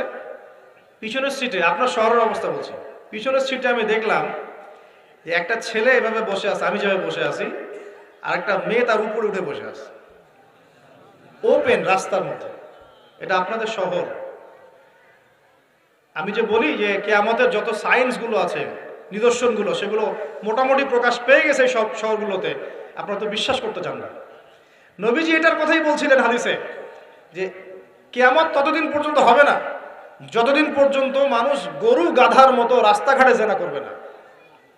স্পষ্ট হাদিস আছে, কিয়ামত ততদিন পর্যন্ত হবে না যতদিন পর্যন্ত মানুষ গাধার মতো রাস্তাঘাটে জেনা করবে না। এগুলো জেনা না? দেখেন ফ্ল্যাটে ফ্ল্যাটে জেনা হচ্ছে, এখন ফ্ল্যাটে ফ্ল্যাটে জেনা, মাদকদ্রব্য সেবন করছে, ধনীর দুলাল, কোনো খবর নাই। একটা অসুস্থ প্রজন্ম তৈরি করছে আমরা, জানেন? এই প্রজন্মের ছেলেরা আপনার নাস্তা করে 12টা-1টার দিকে দুপুরে, ঠিক আছে? এদের রাত হয় এই যে 12টা-1টা পর্যন্ত ঘোরাফেরা করে, ফজরের নামাজের সময় ঘুমায়। ফজর নামাজটা পড়ে ঘুমায় না, কিন্তু ফজর নামাজের সময় ঘুমায়। উঠে দেখবেন 12টা-1টায় নাস্তা করে, 12টা-1টার দিকে। এরা সালাম দিতে লজ্জাবোধ করে, এরা সালাম দিতে লজ্জা পায়, পিতাকে সালাম দিতে লজ্জা পায়। হ্যাঁ, টাকটুর উপরে কাপড়, দাড়ি রাখা এদের কাছে মনে হয় ব্যাকডেটেড থিঙ্কিংস। হ্যাঁ, এরা পাপকে পাপ মনে করে না, মাদককে এরা স্বাভাবিক মনে করে, জেনাটাকে স্বাভাবিক মনে করে। ফ্রি মিক্সিং জেনাটা খুব স্বাভাবিক, বয়ফ্রেন্ড গার্লফ্রেন্ড খুব স্বাভাবিক বিষয়, ঠিক আছে? বাপের টাকা পয়সা থাকলে এগুলো নিয়ে বন্ধুদের সাথে মজ মাস্তি করাটাকে এটা ফ্যাশন মনে করে, টাকা উড়িয়ে দেখে ফ্যাশন মনে করে। ওই টাকা পয়সা কামাই করতে পিতাদের কত কষ্ট হয়েছে ওরা জানে না, পিতারা জানে। এই প্রজন্মের মেয়েরা দেখবেন পর্দাটাকে ব্যাকডেটেড থিঙ্কিংস মনে করে, চুল খোলা রেখে গেঞ্জি টি শার্ট পরে বাইরে ঘুরতে যারা পরিমাণ লজ্জাবোধ কাজ করে না, যারা পরিমাণ না। বিভিন্ন অকেশন আসলে দেখবেন মোমবাতি জ্বালিয়ে অগ্নি পূজা শুরু করে দেয়। হ্যাঁ, এবং কোনো কোনো ক্ষেত্রে সংস্কৃতির নামে এমন কিছু শিরকি কাজ করে যেগুলোর সাথে ইসলামের কোনো সম্পর্ক নেই। এরা জীবনে প্রতিষ্ঠিত হওয়াকে, বাইরে একটা ডিগ্রি সার্টিফিকেটকে নাজাতের ওসিলা মনে করে ফেলে। নামাজ, রোজা, হজ, জাকাত, ইসলামিক কালচারগুলা তাদের কাছে মনে হয় এগুলো শেষ বয়সের কাজ, এই বয়সে কোনো দরকার নেই। আমরা একটা অসুস্থ প্রজন্ম তৈরি করে যাচ্ছি। আপনি সালাম দিয়ে দেখেন উত্তর দেয় না, সালাম দিলে সাই বোধ করে, সালাম দিতে মনে হেড হয়ে যাচ্ছে মাথাটা। কি লজ্জা, সালাম দিতে কি লজ্জা! দেখবেন হ্যালো হাউ আর ইউ, পশ্চিমারা যা যা করে হুবাহু ওদের কাটপেস্টে লাইফ লিড করে। জুমার নামাজও ঠিক মতো পড়তে যায় না। আমরা কি প্রজন্ম তৈরি করছি চিন্তা করে দেখবেন। মাদক, এই যে একটু আগে স্যার বলে গেলেন না, ম্যাক্সিমামই, অল্প কিছু মানুষ বাদ দিয়ে যারা একটু ধর্মকর্ম চর্চা করে, এইসব মানুষ বাদ দিয়ে ম্যাক্সিমামই মাদকের সাথে সম্পৃক্ত। আমি স্মরণ করা দেই, আইয়ামে জাহিলিয়াত যেটা ছিল রাসূলুল্লাহ সাল্লাল্লাহু আলাইহি ওয়াসাল্লামের যুগ, ওই যুগে বেশিরভাগ মানুষ মাদক খেত। তাহলে আমরা কি আইয়ামে জাহিলিয়াতে নাই? ওই যুগে বেশিরভাগ মানুষ সুদ খেত, আমরা এখন সবাই সুদ খাই। ওই যুগে সবাই শিরক করতো, আমরা এখন সবাই শিরক করি, অনেকেই শিরক করি। ওই যুগে গোত্রীয় হানাহানি ছিল, এখন এই গোত্রীয় হানাহানিগুলো পুরো গ্লোবালি হানাহানিতে রূপ নিয়েছে। আর দেশে দেশে হানাহানি, একটা দেশের মধ্যে পক্ষে বিপক্ষে হানাহানি, এগুলো রূপ নিয়েছে। কিছুই পরিবর্তন হয়নি আলটিমেটলি, বরং ওই আইয়ামে জাহিলিয়াতের চাইতে বড় স্কেলে চলছে। আমি দেখাচ্ছিলাম প্রিয় ভাইয়েরা এবং পর্দার আড়ালে বোনেরা যারা আছেন, যে কিয়ামতের সায়েন্সগুলো কিন্তু চলে আসছে। এখন এই প্রজন্মের দায়িত্ব কিন্তু আপনার হাতে। এই প্রজন্মের দায়িত্ব কার হাতে বলেন? এই শহরের দায়িত্ব কার হাতে? শুধু কি আলেম ওলামার হাতে? শুধু কি প্রশাসনের হাতে? এই শহরকে আপনি পাপমুক্ত করবেন কিভাবে? আপনাদের আমাদের কোনো ভূমিকা নাই? কি যে হচ্ছে কল্পনা করতে পারছে না। একটা চিত্র দেখছেন না, লাখ লাখ ছেলে দাঁড়িয়ে একটা পর্দার সামনে দাঁড়িয়ে আছে, গোল কখন হবে এই জন্য, দেখছেন না? মিডিয়া এগুলো প্রমোট করছে না? ভাবখানে এমন যে কত সুখে আছি আমরা, তাই না? কি সুখ আমাদের! খেলা হচ্ছে, আমরা গোল গোল চিল্লাচ্ছি, খেলছে কোন টিম, সেই টিম আমাকেও চিনে না, আমার দেশের নামও জানে কিনা আল্লাহু আলাম। আমরা নাচানাচি করছি মাশাআল্লাহ, আমরা মারামারি করছি, কেউ মার্ডার হচ্ছে, কেউ আবার শোকে স্ট্রোক করে মারা যাচ্ছে, তাই হচ্ছে না? এমন কেন জাতিগতভাবে আমরা এমন কেন হলাম? জাতিগতভাবে আমাদের কোনো ব্যক্তিত্ব নাই, আমাদের কোনো গায়রত নাই। আমাদের তো যুদ্ধের হিস্ট্রি আছে, আমাদের বীরত্বের হিস্ট্রি আছে, আমাদের ভাষা আন্দোলন হিস্ট্রি আছে। দেশের কনসেপ্ট বাদ দিয়ে ইসলামিক কনসেপ্টে যদি বলেন, আমরা তো তারেক বিন জিয়াদের উত্তরসূরি, বিন কাসিমের উত্তরসূরি, খালেদ বিন ওয়ালিদ, উমর ইবনে খাত্তাবের উত্তরসূরি। আমাদের কোনো গায়রত নাই, পশ্চিমারা একটা কিছু লঞ্চ করবে, সবাই নাচানাচি করবে, আমরা সেখানে গা ভাসিয়ে দিব। কিছু কিছু মুসলিম কান্ট্রি ওগুলোতে জয়েন হবে, আমরা মনে করবো এটা হালাল হয়ে গেল। অনলাইনে দেখলাম একজন লিখেছেন, আরেকজন বক্তব্য দিচ্ছেন, রাসূলুল্লাহ সাল্লাল্লাহু আলাইহি ওয়াসাল্লামও তো নাকি তার স্ত্রীর সাথে খেলাধুলা করেছেন। রাসূল সাল্লাল্লাহু আলাইহি ওয়াসাল্লাম তার স্ত্রীর সাথে দৌড় প্রতিযোগিতা করেছেন রাতের অন্ধকারে। মসজিদ নববীর মধ্যে ঈদের দিন উৎসব পালন করা হয়েছে নববীর মধ্যেই। এটার সাথে আপনি ফিফার দলিল টানছেন, এটা দিয়ে আপনি ফিফাকে জায়েজ করতেছেন। এখানে তো জুয়া হচ্ছে। একটা মুসলিম কান্ট্রি কাতার যা অ্যারেঞ্জ করেছে, এই অ্যারেঞ্জমেন্টটা অন্য আগের সব অ্যারেঞ্জমেন্ট হচ্ছে বেটার, কারণ সে তার মধ্য দিয়ে ইসলামের প্রচার করার চেষ্টা করেছে, সে তার জায়গা থেকে চেষ্টা করেছে, কিন্তু মন্দের ভালো, এর চেয়ে ভালো কিছু করা সম্ভব ছিল না এখানে। সে যতদূর পর্যন্ত পেরেছে ট্রাই করেছে, এবং সে কিন্তু ছোট রাষ্ট্র হলেও অনেক বড় বড় ওয়ার্ল্ড অ্যাফেয়ার্সের বিষয়ে সে মাথা ঘামায়। আমাদের ঢাকার সমান আয়তন হবে কিনা সন্দেহ আছে, ঢাকা বিভাগের সমান হয়তো আয়তন হবে। সে ওয়ার্ল্ডের বড় বড় জিও পলিটিক্যাল বিষয়ে সে মাথা ঢুকায় এখন। হ্যাঁ, সে তার সর্বোচ্চ চেষ্টা করেছে, কিন্তু এর মধ্য দিয়ে যে সারা বিশ্বে কোটি কোটি যুবক তাদের হায়াত নষ্ট করছে, তাদের যৌবন নষ্ট করছে, তাদের রাতের ঘুম ইবাদত নষ্ট করছে, হ্যাঁ, আপোষে ক্রন্দলে লিপ্ত হচ্ছে, বিধর্মীদের কালচার ফলো করছে, ওদের ফ্ল্যাগ টাঙাচ্ছে। আমার দেশের মধ্যে, স্বাধীন সার্বভৌম রাষ্ট্রের মধ্যে অন্য একটা রাষ্ট্রের পতাকা তুলবো কেন? আমার গায়রত নাই? ওরা কি তাদের দেশে আমার পতাকা তোলে কিনা? আমাদের ব্যক্তিত্ব কোথায় চলে গেল? এগুলোকে আমরা টেকনিক্যালি আবার মিডিয়া দিয়ে জায়েজ করার চেষ্টা করছি, যে নবী সাল্লাল্লাহু আলাইহি ওয়াসাল্লাম তো দৌড় প্রতিযোগিতা করেছেন, হ্যাঁ, তারপরে মসজিদ নববীর মধ্যেও তো এরকম খেলাধুলা হয়েছে। এগুলো ছিল চিত্ত বিনোদনমূলক। যদি আমি একা একা সকালবেলা উঠে ফজরের নামাজের পরে এই মাঠটাকে 10 রাউন্ড দেই, এটা আমার জায়েজ না জায়েজ? জায়েজ। এখন আপনারা 10 জন 20 জন দুটো টিম হয়ে গেলেন, আমি তো টুকটাক খেলাধুলার মধ্যে ছিলাম, টিম হয়ে গেলেন, এখন আপনারা খেলছেন ফুটবল, 1 ঘন্টা আধা ঘন্টা খেলবেন, জায়েজ না জায়েজ? কিন্তু এই খেলাটাকে টেলিকাস্ট করে আপনি হাজার হাজার মানুষের সময় তো নষ্ট করতে পারেন না, তার হায়াত তো নষ্ট করতে পারেন না। এই খেলাকে কেন্দ্র করে জুয়ার আসর বসাতে পারবেন না। এটাকে কেন্দ্র করে আপনি lakh lakh billion billion dollar খরচ করতে পারবেন না তো। অথচ আপনার পাশেই প্রতিবেশী রাষ্ট্র ইয়েমেন না খেয়ে মারা যায়, আমাদের পাশেই মিডল ইস্টের পাশেই প্রতিবেশী রাষ্ট্র সিরিয়া না খেয়ে শিশুরা মারা যাচ্ছে।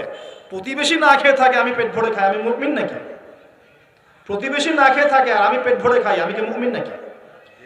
আর সারা বিশ্ব এই দিকে মানুষকে ফোকাস করে রেখেছে, বিশ্বের একটা অংশ এই দিকে ফোকাস করে রেখে তাদের এজেন্ডাগুলো ঠিকই বাস্তবায়ন করছে না। তো রমজান মাস আসে, দেখবেন রমজান মাস যখনই আসে দেখবেন যে নির্যাতন বেড়ে যায় উম্মার উপর।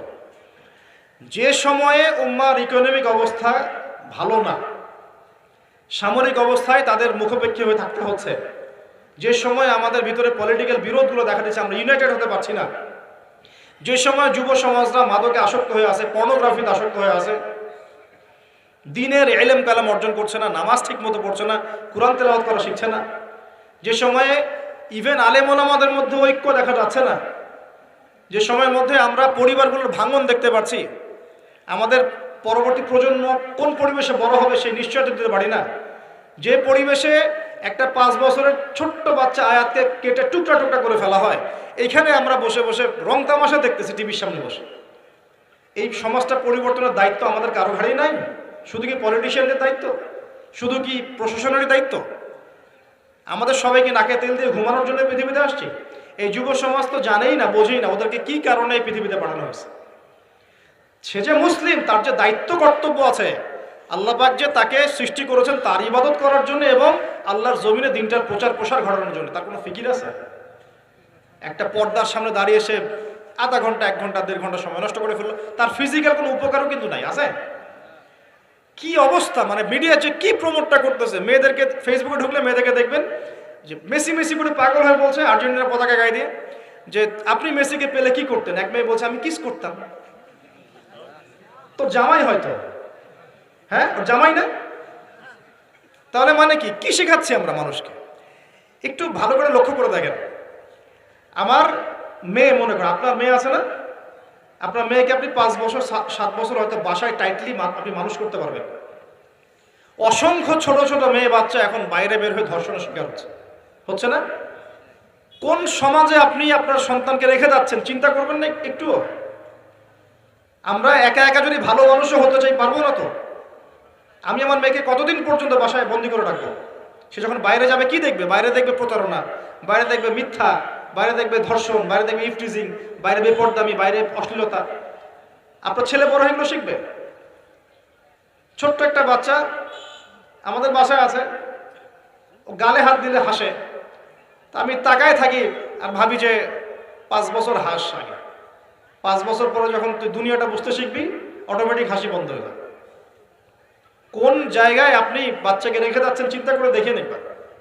একটা ছোট্ট বাচ্চার ইজ্জতের কোনো গ্যারান্টি পাচ্ছি না আমরা। মানুষ কোন জায়গায় চলে গেছে দেখেন।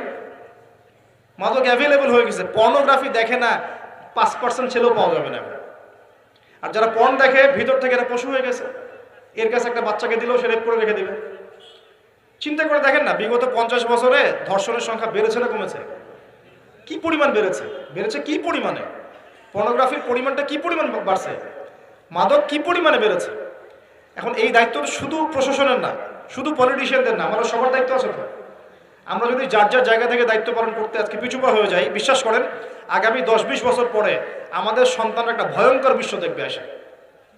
ওরা এমন একটা বিশ্ব দেখবে যার দুঃস্বপ্নের মতো কল্পনাই করে নাই। আল্লাহ আমাদেরকে বোঝার তৌফিক দান করুন। আমি হয়তো কিছুটা ইমোশনাল হয়ে বেশি কথা বলে ফেললাম, ভুল ত্রুটি হলে মাফ করবেন। সামনে আসেন, আমি বুঝাচ্ছিলাম যে এই 3টা জায়গা থেকে বের হবে। এখন তার অনুসারীদের একটু অবস্থা দেখেন। বিশ্বের বড় বড় সেক্টরগুলোর কথা আমি জাস্ট মেনশন করে দিই। Politics, economics, finance, military section এবং মিডিয়া। বড় বড় 5-6টা সেকশন। একটা সেকশন আমাকে দেখাবেন যেটা ওদের নিয়ন্ত্রণের বাইরে আছে? এমন কোনো সেকশন নাই। এখানে শিক্ষিত মানুষ যারা তারা আমার কথা বুঝতে পারবে। বিশ্বের এমন কোনো সেকশন নাই যেটা ওদের নিয়ন্ত্রণের বাইরে। ইভেন এই যে প্রযুক্তিগুলো আমরা ইউজ করছি এগুলো সব কিছু ওদের নখদর্পণে আছে। এখন আমাকে একটা কোয়েশ্চেনের উত্তর দেন যে যদি আপনি বিশ্ব রুল করতে চান তাহলে আপনাকে বিশ্বের এই বড় বড় সেকশনগুলোকে রুল করতে হবে না? শ্রীলঙ্কা কি পারবে বিশ্বের অর্থনীতিকে নিয়ন্ত্রণ করতে? পারবে না, কারণ তার নিজের কোনো ইকোনমিক বেস নাই। পারবে কি? সিরিয়া, এখন কি সিরিয়া পারবে সারা ওয়ার্ল্ডের পলিটিক্সকে নিয়ন্ত্রণ করতে? পারবে না। এখন প্রশ্ন আছে আরো, এই সূরার মধ্যে কি আছে যা আপনাকে এই ফিতনা থেকে বাঁচাবে?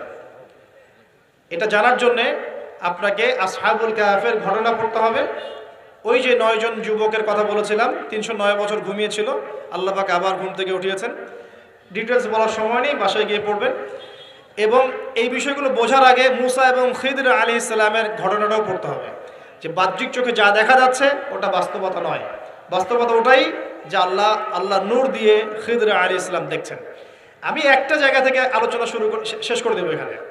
এই সূরার মধ্যে আরো একটা ঘটনা আছে যেটা আমি কোনোদিনও বলি নাই, আজকে বলতেছি আপনাদের সামনে। আপনারা সৌভাগ্যবান।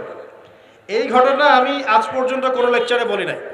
সূরা কাহফে আরো একটা বিষয় আছে যেটা আপনাকে চেনাবে এর সভ্যতাগুলো কেমন হবে। একটু মনোযোগ দেন প্লিজ, 10 মিনিট দেখুন। এই সূরার মধ্যে 4টা ঘটনা আছে। কয়টা? একটা হচ্ছে আসহাবুল কাহফের, একটা যুলকারনাইন আলাইহিস সালাম, একটা মুসা এবং খিদর আলাইহিস সালামের, আর একটা হচ্ছে এই ঘটনা। 2 বন্ধুর ঘটনা যা আমি কোনো লেকচারে এখনো বলি নাই।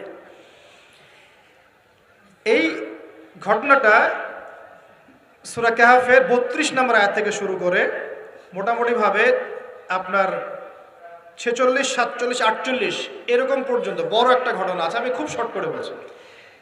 আল্লাহ পাক এই সূরার মধ্যে একটা বিস্ময়কর ঘটনা বলছেন। 2 বন্ধুর, কয়জন বন্ধু? এক বন্ধু প্রচন্ড ধনী, এমন ধনী যে আল্লাহ পাক তাকে বড় বড় বাগান দিয়েছেন, খেজুরের, আঙ্গুরের, হ্যাঁ, বিশাল বিশাল বাগান। এবং তার মধ্য দিয়ে নদী চলছে। নদী, একটা নদী চলে যাচ্ছে ভিতর দিয়ে, 2 পাশে বাগান। তাহলে কত বড় প্রপার্টি চিন্তা করেন, একটু চিন্তা করেন। আমরা তো বিঘা আর এই যে শতকের হিসাব করি না। আল্লাহ বলছেন যে 2টো বিশাল জান্নাত দিয়েছিলাম তাকে, মানে বাগান দিয়েছিলাম, ফলের বাগান, মাঝখান দিয়ে নদী প্রবাহিত হচ্ছে। এবং প্রত্যেক বছর 2 বার করে এই জায়গায় ফসল ফলতো, প্রচুর ফসল হতো। তো এত ধন সম্পদ পাওয়ার পরে এই বন্ধু, মানে এই ব্যক্তি, তার এক গরিব বন্ধুকে নিয়ে এই বাগানে ঢুকেছে। ঢুকে হাঁটাহাঁটি করছে, গল্পগুজব করছে। গল্পগুজব করার এক পর্যায়ে গিয়ে এই ধনী বন্ধু বলে ফেলছে, কি বলছে সে বলছে যে আনা আকসারু মিনকা মালা ওয়া আ'আসু নাফারা, হে আমার দোস্ত শোনো, আমি তোমার চাইতে মালে এবং সম্পদে অনেক সেরা। কে বলছে এটা?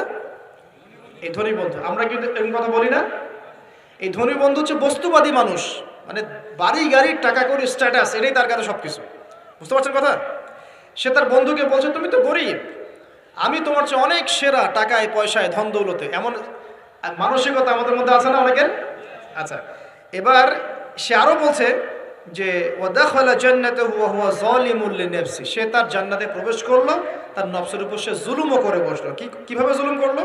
এভাবে সে বলছে ক্বালা মা আযুন্নু আন তাবিদা হাদিহি আবাদা। কে বলছে এটা? এই ধনী বন্ধু। সে বলছে হে আমার গরিব বন্ধু শোনো, আমি মনে করি না, আমি বিশ্বাসই করি না, আমি মনে করি না যে আমার এই প্রপার্টি কখনো ধ্বংস হয়ে যাবে, আমি এটা বিশ্বাস করি না। বুঝতে পারছেন? ওই যে আমি পরকালে বিশ্বাস করি না, কিয়ামতে বিশ্বাস করি না, আখিরাতে বিশ্বাস করি না, কোন সভ্যতা বলেন? আচ্ছা, সে বলছে যে মা আযুন্নু আন তাবিদা হাদিহি আবাদা, আমি বিশ্বাস করি না, আমি মনে করি না যে এই প্রপার্টি কখনো ধ্বংস হতে পারে। ওয়া মা আযুন্নু সাআতা কায়িমা, আর আমি এটাও মনে করি না যে কিয়ামত কখনো হবে। বুঝতে পারলেন কথা? আমি এটাও বিশ্বাস করি না যে কিয়ামত কখনো হবে। তার মানে জি শেষ করছি আমি। তার মানে কি এই বন্ধুটা বস্তুবাদী না? সে পরকালে বিশ্বাস করে না, কিয়ামতে বিশ্বাস করে না। সে তার ধন সম্পত্তির মোহে এত আসক্ত হয়ে গেছে যে সে মনে করে যে এটা কখনো আমার থেকে যাবে না। এমন চিন্তা আমাদের মধ্যে আছে না? এই চিন্তাটাকে আধুনিক পরিভাষায় বলা হয় মেটেরিয়ালিজম। কি বলা হয়? মানে বস্তুবাদ। মানে কি? বস্তুবাদ মানে ভোগবিলাস, বাড়ি গাড়ি, টাকা পয়সা, মত্ত থাকা, পরকাল বলে কিছু নাই। এই যে মেটেরিয়ালিজম। এখন এই বন্ধুটা বলছে, গরিব বন্ধু, একটু মনোযোগ দেন প্লিজ। বলছেন গরিব বন্ধু যে ক্বালা লাহু সাহিবুহু ওয়া ইউহাওয়ারু, গরিব বন্ধুটা তাকে বলছে আকাফারতা বিল্লাযী খালাকাকা মিন তুরাব, হে আমার ধনী বন্ধু, তুমি কি সেই সত্তার সাথে কুফরি করছো যে তোমাকে মাটি থেকে সৃষ্টি করেছেন?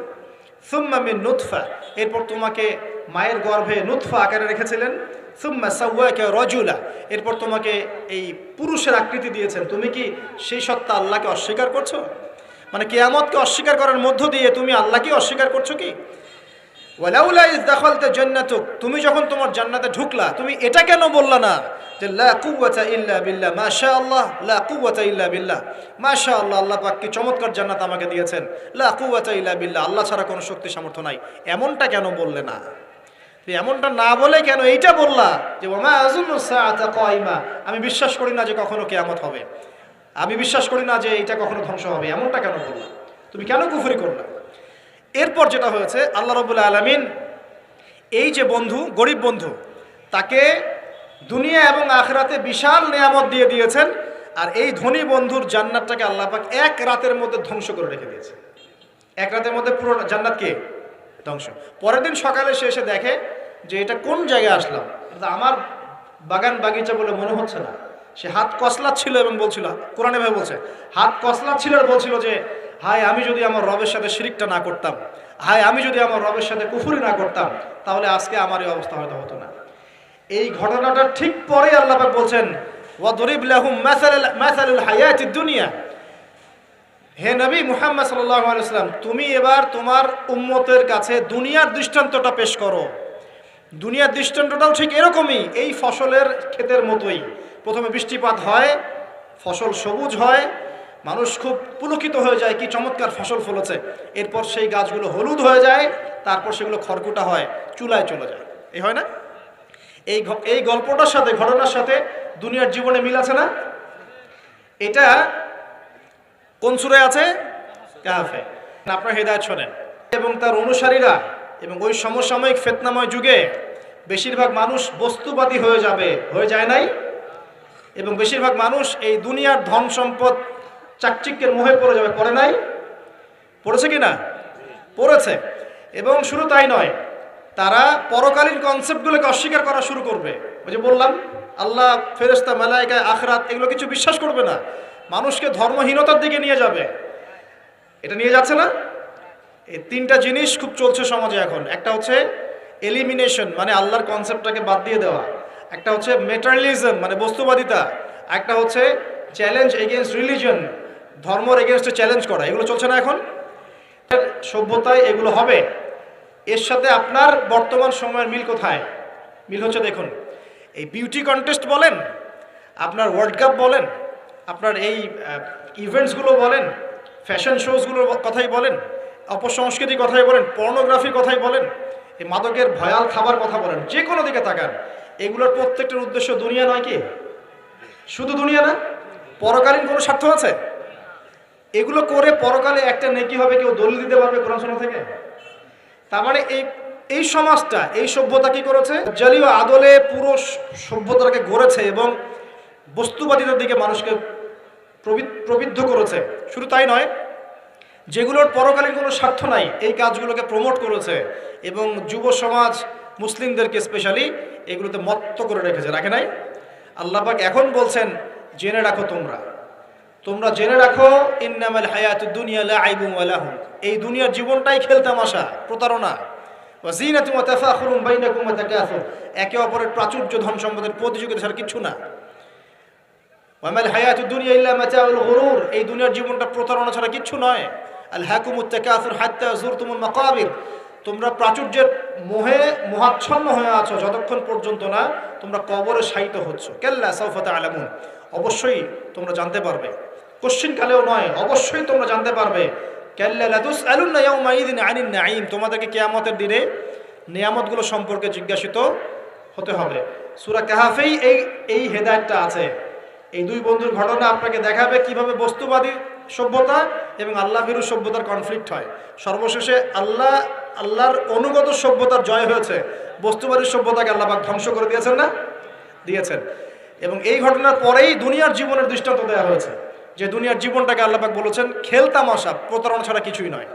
হ্যাঁ, কেউ যদি বলে খেলাধুলার কোনো দলিল কোরআনে আছে কিনা, আমি বলবো হ্যাঁ আছে।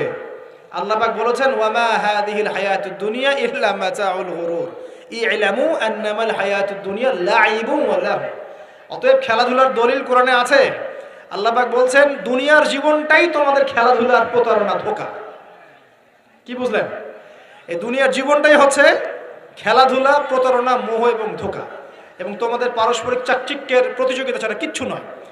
এখন এই সভ্যতার দিকে তাকাবেন চোখ কান খোলা রেখে, যে যত রকম ফাহেসা কাজগুলো মিডিয়া দিয়ে প্রমোট করা হচ্ছে, এগুলোর মূল উদ্দেশ্য হচ্ছে দুনিয়া, এবং মুসলিম যুবকদেরকে এবং উম্মাকে তাদের মূল উদ্দেশ্য থেকে সরিয়ে দেওয়ার চেষ্টা করা। আমাদের মূল উদ্দেশ্য কি? এক, আমাদের মূল উদ্দেশ্য ছিল জ্ঞান অর্জন করা। মূল উদ্দেশ্য ছিল জ্ঞান অর্জন করে আমল করা, আল্লাহ পাকের জমিনে দ্বীনের প্রচার করা। আমাদের পৃথিবীর মূল উদ্দেশ্য ছিল কি? পারিবারিক আদর্শ ঠিক করা, সন্তানদেরকে মানুষ করা, সমাজের কাঠামো ঠিক করা, হালাল খাওয়া, দ্বীনের দাওয়াতি কাজ করা, আল্লাহর জমিনে দ্বীনটাকে প্রচার করা, প্রসার করা, প্রতিষ্ঠার চেষ্টা করা, এগুলো আমাদের মূল উদ্দেশ্য ছিল। এখান থেকে সরিয়ে এনে আমাদের সবার চোখকে এখন বিভিন্ন আমোদ প্রমোদ ফুর্তির দিকে ফোকাস করে রাখা হয়েছে, এবং এর ফলশ্রুতিতে আমরা আমাদের দুনিয়াতে আসার উদ্দেশ্যটা কিন্তু ভুলে গেছে। প্রিয় ভাইয়েরা, সতর্ক থাকবেন, যে বিষয়টা যতটুকু লিমিট আছে এই লিমিট ক্রস করতে যাবেন। যতটুকু করা জায়েজ আছে এতটুকু করবেন, যেগুলোতে জায়েজ নাই সেগুলো জায়েজ না। আল্লাহ রাব্বুল আলামিন আপনাদের সবাইকে ইসলামের বেসিক বিষয়গুলোর উপর টিকে থাকার তৌফিক দান করুন।